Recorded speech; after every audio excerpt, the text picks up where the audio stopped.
Hey guys, what's up? And I know, once again, no face cam. Hoping to have face cam in the next video. I just recorded a bunch back to back to back.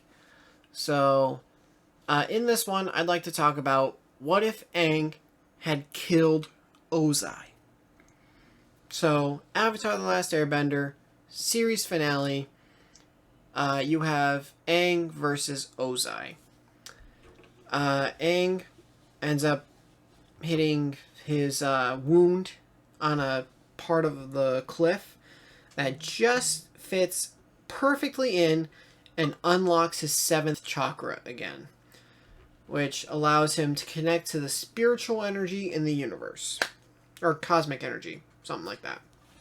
I can't remember exactly what it was. We then get this perfection right here where he grabs Ozai's beard and then uses airbending to blow him away.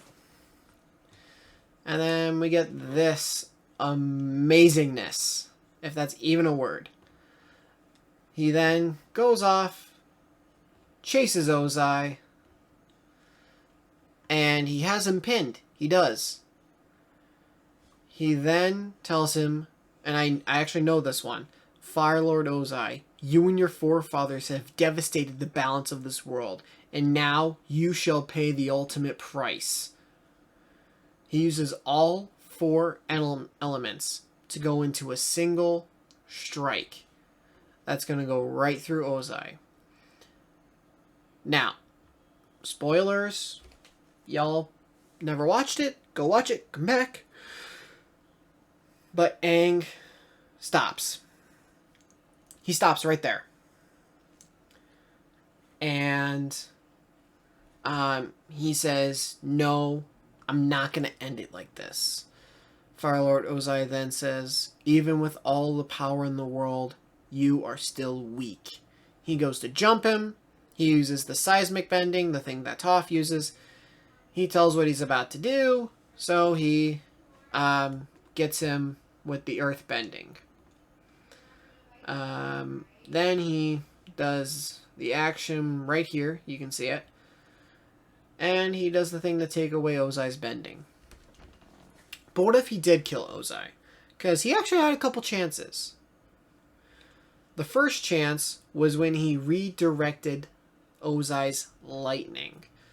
So Zuko teaches Aang how to redirect lightning, just like how Uncle Iroh taught Zuko. And Uncle Iroh taught himself. Just when he... Right here. Just when he gets it, he has it,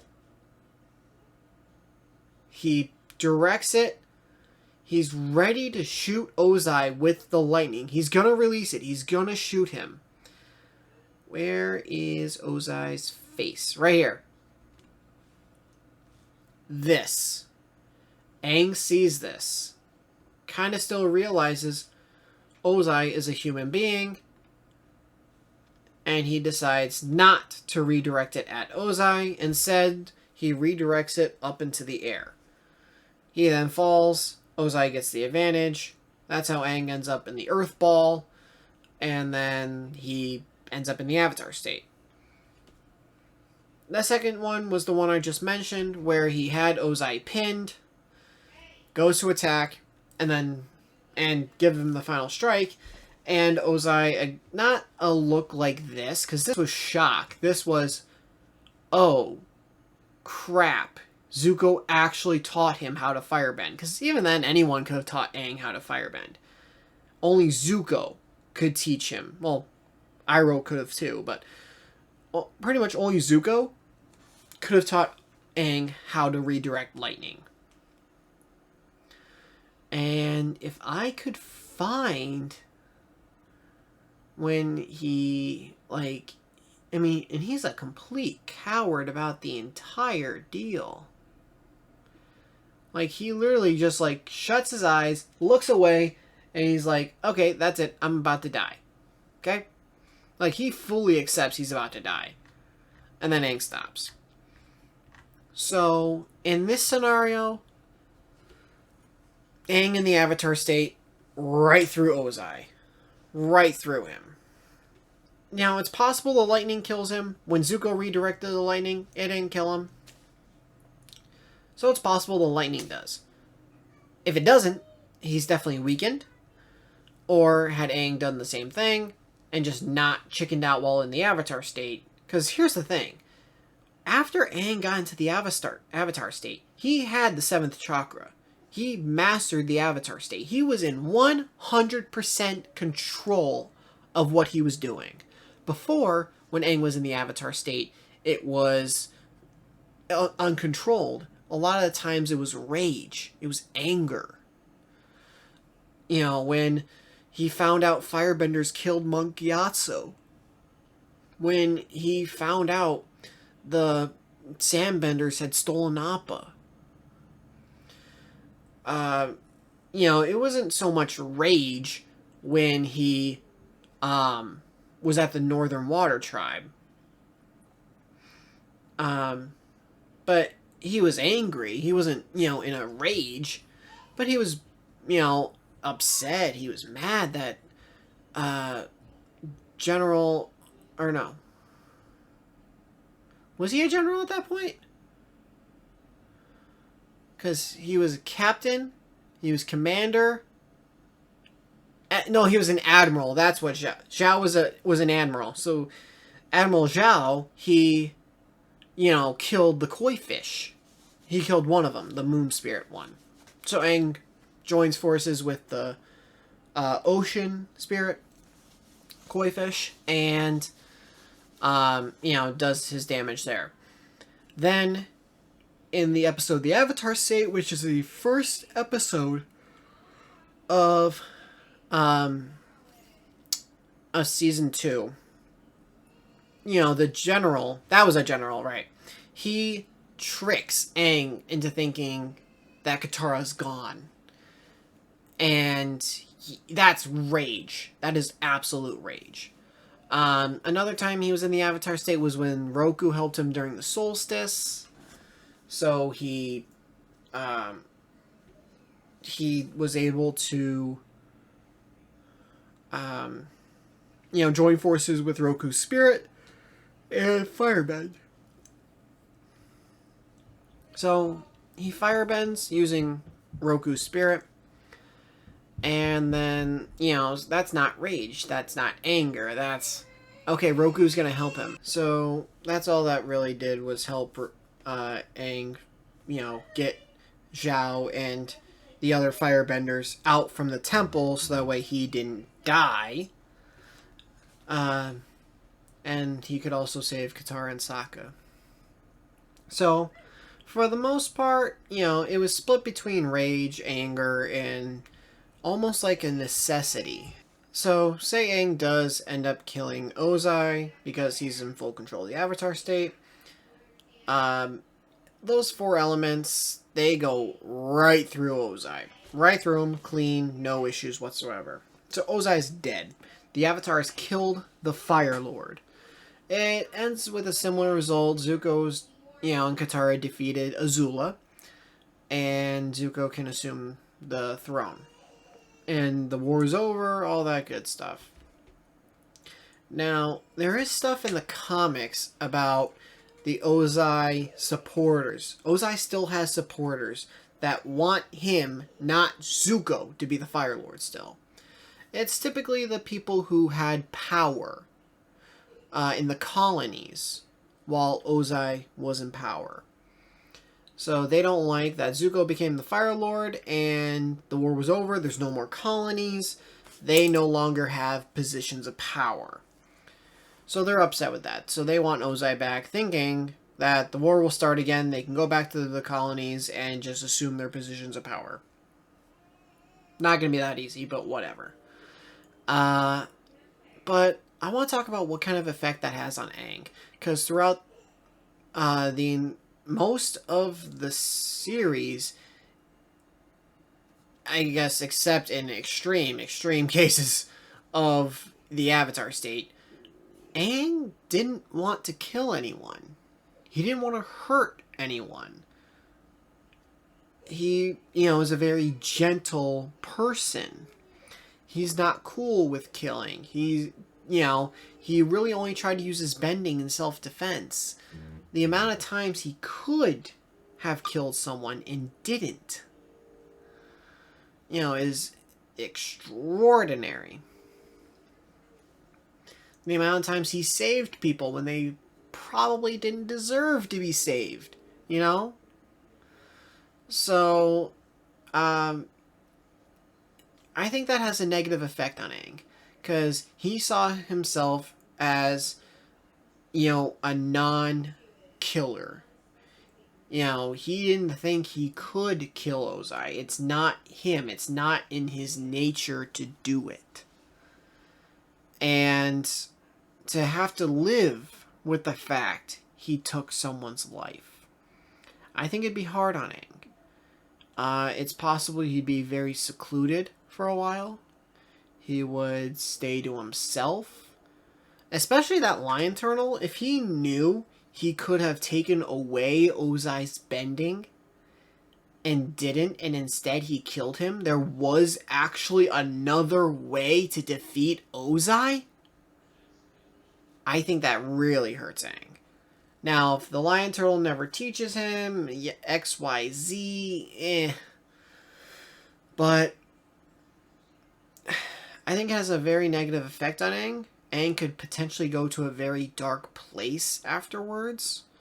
He would definitely need the support of all of his friends to, keep him, or at least try to keep him level-headed. And, who knows what happens if he, kills Ozai. Because then, I would say about, if I do my math right, 28 years later, he's in Republic City, and Yakone is on trial. He takes away Yakone's bending. It's also possible that, had he killed Ozai, he might just be okay with killing now. He may be on a Kyoshi level here.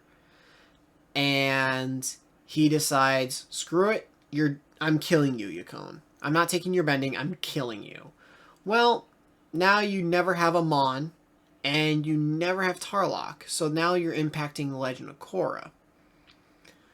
And I say 28 years because Aang says, Toph, I'm 40 years old. Do you think you could stop it with the nicknames after she calls him Twinkle Toes? He's 40 years old. She's calling him Twinkle Toes. And Aang's 12 in the series, so 12 and 28 is 40. So, it's possible that impacts Korra, because then, say he does kill Yakone. Okay, now there's no Amon. There's no Equalist movement. There's no Tarlok. Gautzman Tarlok, not a thing. And then you would have a different representative from the north. Who knows? Maybe it's Unalaq, her uncle. It could be Unalaq. It could be anyone. It could have been one of his kids, Esna or Desna or whatever. Ezra, Desra. I don't know. One of his kids. It could have been a random person. But then, with no Amon, I would say there's no, true struggle in Republic City. So then, Tenzin ends up moving to the Southern Water Tribe to teach Korra. Which means she never meets Mako, she never meets Bolin. They probably are disqualified from pro bending. They can't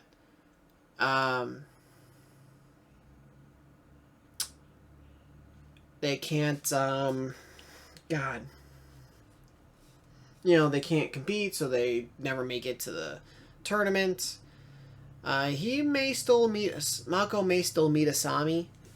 Obviously, Sato is different in that there's no equalist, so he may still hate benders because of the firebender that killed his wife, Asami's mother. But it may not be as much, so he's still okay with her dating a firebender, or he could just feel the same and he just hates it. But there's a lot of stuff that changes that. Plus, Korra really struggled with airbending. She, really struggled with airbending. And she only really learned because Amon took her other bending abilities, so then she unlocked it when he was about to take Mako's bending. So, there's a huge rabbit hole to go down in that case of Yakone and all that. But to just quickly refocus on Ozai, if he does kill Ozai, I mean, who knows? Aang may just go into a dark place, and he could end up killing himself, which then could also mean no Tenzin, which means no future airbenders. Korra is no longer the Avatar, because the Avatar would be a different person had Aang died sooner than when he actually did. So there's a huge rabbit hole to go down as far as if Aang had killed Ozai. Not just as far as Korra, but other things as well. I would like to think, even though he kills Ozai, he still tries to be, big on non-violence. As far as Yakone goes, I'm iffy on what would happen with him. I think I could take either taking his bending away like he did, or just killing him. Because if you think about it, you have Amon, or Noatok. It's like, he was the main villain in Season 1. But did he contribute anything huge except the fact that Korra was able to do airbending? At the end, because Katara can't restore her other elements, she hits her lowest point, so Aang comes and gives her other bending abilities, yada yada yada. And then you have Tarlok. What did he really contribute? Really? Because he got very, very power hungry. And he treated normal citizens, non-bending citizens, like they were equalists. He used blood bending to kidnap Korra, got kidnapped himself, and had his bending taken away by Amon. And then he killed both himself and Amon in a boat by blowing up the gas tank with one of those lightning gloves. So there's a whole... It's insane to think about what could happen had Aang killed Ozai. So let me know what you guys think down in the comments below. If you're new to the channel, please hit the subscribe button and turn notifications on. And hit the like button if you did like this video. See all you guys in the next video. Later. Once I'm 7 years old, Mama told me, go make yourself some friends or you'll be lonely. Once